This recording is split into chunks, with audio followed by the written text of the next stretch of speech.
அப்போ ஆலயத்தில் விளங்கின நாமம், குமாரனாய் வந்தவரில் விளங்கின இயேசு என்கிற நாமம் பிதாவுடைய நாமம் என்று அப்போஸ்தலர்கள் அறிந்து கொண்டார். அவர்களுக்கு வெளிப்படுத்தி கொடுத்தார். பிதாவுடைய நாமம் என்ன, குமாரனுடைய நாமம் என்ன, ஒண்ணுதான். குமாரனா வந்தவர் தான் அதை வெளிப்படுத்தி இருக்கிறார். அடுத்தது இயேசு சொன்னார், என் நாமத்தினாலே பிதா அனுப்ப போற பரிசுத்தாவி. அப்போ பரிசுத்தாவியானவரும் இயேசுவின் நாமத்தில் தான் வருகிறார். இப்படி இயேசு என்கிற நாமம் பிதாவினுடைய நாமம். இன்னும் ஒரு முக்கிய குறிப்பை நான் உங்களுக்கு ஞாபகப்படுத்த விரும்புகிறேன். பிதாவுடைய நாமம் என்ன என்பதற்கு கர்த்தருடைய நாமத்துக்கு பழைய ஏற்பாட்டில் யூதர் மத்தியில் மட்டும் இல்லை, நம்ம நடுவிலையும் ஒரு குழந்தை பிறந்தால் முதல்ல தகப்பனாருடைய பெயரை இனிஷியலாக போடுவார். தகப்பனுடைய பெயர் தான் முதல்ல போடப்படுது, இன்னாருடைய மகன். யூதர்களுக்குள்ளே அந்த பிள்ளை பிறந்த 8ஆம் நாளில் ஆண் பிள்ளைகளானால் விருத்த சேதனம் பண்ணி, அந்த விருத்த சேதனம் பண்ணுகிற நாளிலே தகப்பனுடைய பெயரை பிள்ளைக்கு தரிப்பார்.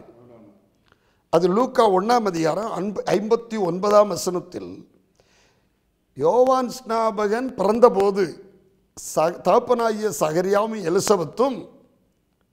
எலிசபெத்தும் அந்த பிள்ளைக்கு தகப்பனுடைய பெயரில் சகரியா என்று பெயரிட போனார்கள். ஆனால் சகரியா என்று பெயரிடாமல் யோவான் என்று அவர்களுக்கு காட்டி கொடுத்தபடி யோவான் என்று பெயரிடப்பட்டது. கர்த்தருக்கு ஸ்தோத்திரம். அப்போ தகப்பனுடைய பெயர் தான் பிள்ளைக்கு போட வேண்டும். இங்கே எலியா என்கிற விஷயத்தினால இப்படி பெயர் மாற்றப்பட்டது. இந்த பிள்ளை தேவனுடைய குமாரனானவர் பிறந்த போது 8ஆம் நாள் இயேசுவானவர் குமாரனை கொண்டு விருத்த சேதனம் பண்ண போனார்.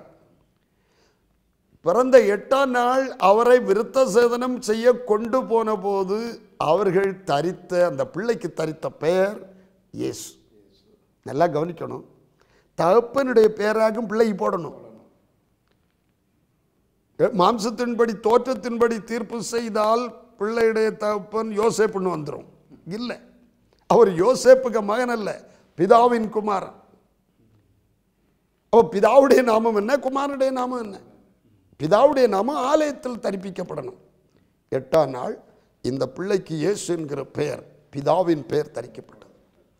அதனால்தான் இயேசுவின் நாமம் எல்லா நாமத்துக்கும் மேலான நாமம் என்று சொல்லப்படுது. இயேசுவின் நாமத்தில் வானோர் பூதலத்தோர் பூமியின் கீழானோர் யாவருடைய முழங்காலும் முடங்க வேண்டும் என்று பிலிப்பியர்கள் நிருபம் 2ஆம் அதிகாரம் 10ஆம் வசனம் சொல்லுகிறார். எல்லா நாமத்துக்கும் மேலான நாமம், ஒப்பற்ற நாமம். அது மட்டும் இல்லை, எபேசியர் 1ஆம் அதிகாரத்தில் எழுதியிருக்கிறது, அவர் இம்மையில் மாத்திரமல்ல மறுமையிலும் பெயர் பெற்றிருக்கிற எல்லா நாமத்துக்கும் மேலாய் உயர்ந்திருக்கத்தக்கதாக என்று நாம் வாசிக்கிறோம். அதில் இம்மையில் மட்டுமல்ல மறுமையிலும் பெயர் பெற்றிருக்கிற எல்லா நாமத்துக்கும் மேலான நாமம் தான் இயேசு என்கிற நாமம். கர்த்தருடைய பரிசுத்தமான நாமத்திற்கு ஸ்தோத்திரம் உண்டாவதாக. ஆகவே பிதாவின் நாமம் இயேசு கிறிஸ்து என்பது ஒரிஜினல் நேம் இயேசு. குமாரனாய் வந்தவர் தரித்ததும் இயேசு, மனிதனாய் வந்து தரித்து வந்தது இயேசு. அந்த மனிதனாய் வந்தபோது அவர் இயேசு என்கிற நாமத்தை வழங்க பண்ணினார். இந்த இயேசு தூதனானவர் அவர்தான், தேவனும் அவர்தான். அதனால கர்த்தராகிய கிறிஸ்து என்னும் இரட்சகர் தேவனும் தூதனுமானவர் மனிதனாய் பிறந்திருக்கிறார், மனித ஆலயமாக பிறந்திருக்கிறார். அப்ப கர்த்தராகிய கிறிஸ்துவின் ஆலயமாக இவர் வந்திருப்பதனால் இவரை கர்த்தராகிய கிறிஸ்து என்று காட்ட கர்த்தராகிய இயேசு கிறிஸ்து என்று பெயர் இருக்கிறது. கர்த்தர் இயேசு கிறிஸ்து. ஆனால் இது எல்லாவற்றுக்கும் மேலான நாமம் இயேசு என்கிற நாமம். இந்த யோவான் 5:43 நான் என் பிதாவின் நாமத்தில் வந்திருந்தும் நீங்கள் என்னை ஏற்றுக்கொள்ளவில்லை, வேறொருவன் தன் சுயநாமத்தில் வந்திருந்தார். வேற எல்லாருக்கும் பேரும் சுயநாமம். இப்போ பாஸ்டர் குணபாலன் என்பது அவருடைய சுயநாமம், சில்வான்சி என்று என்பது என்னுடைய சுயநாமம், பிரதர் ஜெயச்சந்திரன் என்பது அவருடைய சுயநாமம். ஆனால் இயேசு ஒரு மாம்சத்தில் பிறந்த அப்பாவுடைய மகன் அல்ல, அவர் தேவனுடைய ஆவியினால் உருவாய் பிறந்த மனிதன். அந்த ஆலயத்துக்குள் பிதாதான் வந்திருக்கிறார், தேவன் நம்மோடு கூட இருக்கிறார். பிதாவின் நாமம் தான் இயேசு என்கிற நாமம். இது எல்லா நாமத்துக்கும் மேலான நாமம். பிசாசு ரொம்ப பகைக்கிற நாமம் இயேசு என்கிற நாமம். கர்த்தருடைய ஸ்தோத்திரம். அடுத்த தலைப்பில் இயேசு என்கிற நாமம் எப்படி எந்த விதத்தில் ஊற்றுண்ட பரிமள தைலம் என்று நாம் பார்க்க போகிறோம். எப்படி அது உயர்ந்த நாமம், எப்படி தொழுகைக்குரிய நாமம், எப்படி மகிமையானது என்று பார்க்க போகிறோம். இது பிசாசுக்கு வேப்பங்கா போல இருக்கு. வேப்பு மரத்தின் காய் போல பிசாசுக்கு இருக்கு. அந்த நாமத்தை கேட்டாலே சாத்தானுக்கு கொலை நடுங்கும். கர்த்தருக்கு ஸ்தோத்திரம். ஆகவே இயேசு கிறிஸ்துவின் நாமத்தை குறித்து, அதனுடைய மகத்துவத்தை குறித்து அடுத்த தலைப்பில் கேள்வியில் சற்று இன்னும் ஆழமாய் பார்ப்போம். கர்த்தருக்கு மகிமை உண்டாவதாக. ஆகவே பிதாவின் நாமம் எல்லா நாமத்துக்கும் மேலான உன்னதமான நாமம் இயேசு கிறிஸ்து. இயேசு என்கிற நாமம் அதுவே அந்த 1,44,000 பேர் நெற்றியில் தரித்திருந்த நாமம்.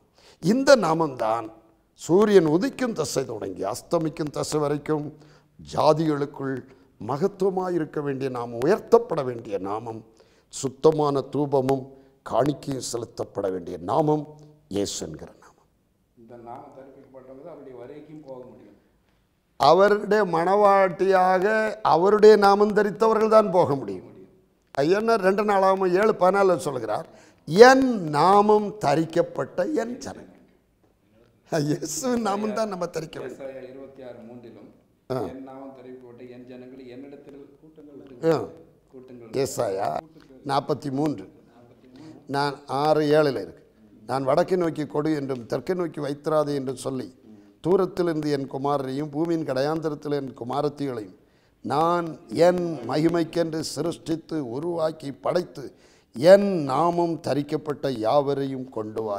ஏசாயா தீர்க்கதரிசியின் புத்தகம் 43 அதிகாரம் 6-7 வசனத்தில் நாம் இப்படியா பார்க்கிறோம். நான் வடக்கை நோக்கி கொடு என்றும் தெற்கை நோக்கி வைத்திராதே என்று சொல்லி தூரத்திலிருந்து என் குமாரரையும் பூமியின் கடையாந்திரத்திலிருந்து என் குமாரத்திகளையும் நான் என் மகிமைக்கென்று சிருஷ்டித்து உருவாக்கி படைத்து என் நாமம் தரிக்கப்பட்ட யாவரையும் கொண்டு வா என்பேன். பிதாவுடைய நாமம் தரிக்கப்பட்டவர்கள் தான் ஆட்டுக்குட்டியானவரோடு சியோன் மலையில் நிற்க வேண்டும். சியோன் மலையில் உச்சியில் 1,44,000 பேர் நிற்கிறார்கள். கீழே அடிவாரத்தில் எண்ணுக்கடங்காத ஒரு தொகை அங்கே நிற்கிறது. கூட்டங்கள் சுரமண்டலங்களை வாசித்து பாடுகிறார். ஜெயங்கொண்ட கூட்டம் 2 சேனையாக நிற்கிறது. அப்போஸ்தலர் தீர்க்கதரிசிகள் 1,44,000 கூட அவர்களுடைய ஊழியத்தில் சந்திக்கப்பட்டு பரிசுத்தமடைந்த பூரணமான பரிசுத்தவான்கள் ஒரு பெரிய சேனையாய் சீயோன் மலையில் அங்கே நிற்கிறார்கள். கர்த்தருக்கு ஸ்தோத்திரம்.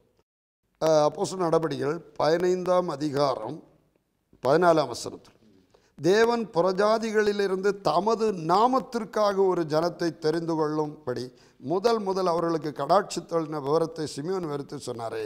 அதுக்கு தீர்க்கதரிசிகளுடைய வாக்கியங்கள் ஒத்திருக்கிற. எப்படியெனில் மற்ற மனுஷரும் என்னுடைய நாமம் தரிக்கப்படும் சகல ஜாதிகளும் கர்த்தரை தேடும்படிக்கு நான் இதற்கு பின்பு திரும்பி வந்து விழுந்து போன தாவீதின் கூடாரத்தை மறுபடியும் எடுப்பித்து அதிலே பழுதான போனவளை மறுபடியும் சீர்படுத்தி அதை செவையாக நிறுத்துவேன் என்று இவைகளெல்லாம் செய்கிற கர்த்தர் சொல்லுகிறார் என்று எழுதியிருக்கிறது. என் நாமத்துக்கென்று தம்முடைய நாமத்துக்கென்று ஒரு ஜனத்தை தெரிந்து கொள்கிறார். என் நாமம் தரிக்கப்பட்ட ஜனங்களை கொண்டு வா என்பேன். அவருடைய இஸ்ரவேலில் அவருடைய நாமம் பெரியது. அவருடைய நாமம் இல்லைன்னா சிக்னேச்சர் இல்லாத செக்கு போல, சிக்னேச்சர் இல்லாத டிராப்ட் போல, சிக்னேச்சர் இல்லாத டாக்குமெண்ட் போல. ஆகவே அவருடைய நாமம் தரிக்கப்பட்ட மக்கள்தான் சந்தோஷப்படுவார்கள், மற்றவர்கள் வெட்கப்படுவார்கள் என்று ஏசாயா 66:5 சொல்லியிருக்கிறார். ஆகவே பிதாவின் நாமம் தான் ஆட்டுக்குமாரனுடைய நாமம். பிதாவின் நாமத்தில் தான் ஆட்டுக்குட்டியானவர் இயேசு வந்தார். ஆட்டுக்குட்டியானவர் வந்தார். ஆட்டுக்குட்டியானவர் தான் சியோன் மலையில் நிற்கிறார். மணவாளன், பிதாவின் ஆலயம், தெய்வத்துவம் முழுதும் அவருக்கு உள்ள. பிதாவின் நாமம் தான் குமாரனுடைய நாமம். அப்போ இயேசு என்கிறது தான் அவருடைய நாமம். ஆட்டுக்குட்டியானவருடைய பேர் இயேசு, அது பிதாவின் நாமம். அந்த நாமத்தை தரித்து கொண்டவர்கள் தான் 1,44,000 பேர் சீயோன் மலையின் உச்சியில் நிற்கிறார். கர்த்தருடைய பரிசுத்தமான நாமத்துக்கு ஸ்தோத்திரம். ஆகவே பிதாவின் நாமம் இயேசு, குமாரனுடைய நாமம் இயேசு. பிதாவுடைய நாமம் என்ன என்று அறிவாயோ, குமாரனுடைய நாமம் என்று அறிவாயோ என்று கேட்டிருக்கிறார். ஆகவே பிதா குமாரனுடைய நாமம் இயேசுவானால் என் நாமத்தில் பிதா அனுப்ப போகிற பரிசுத்தாவி என்று சொன்னால் பரிசுத்தாவியானவர் இயேசுதான். பரிசுத்தாவியானுடைய பேர் இயேசுதான். ஒரே நபர் தான். எல்லா கர்த்தராகிய இயேசு கிறிஸ்துவுடைய ஒரு நபருக்குள்ளதான் எல்லாம். அடுத்த செய்தியில் நாம் தொடர்ந்து அந்த நாமத்தை குறித்த ஒரு விசேஷத்தை கேட்போம்.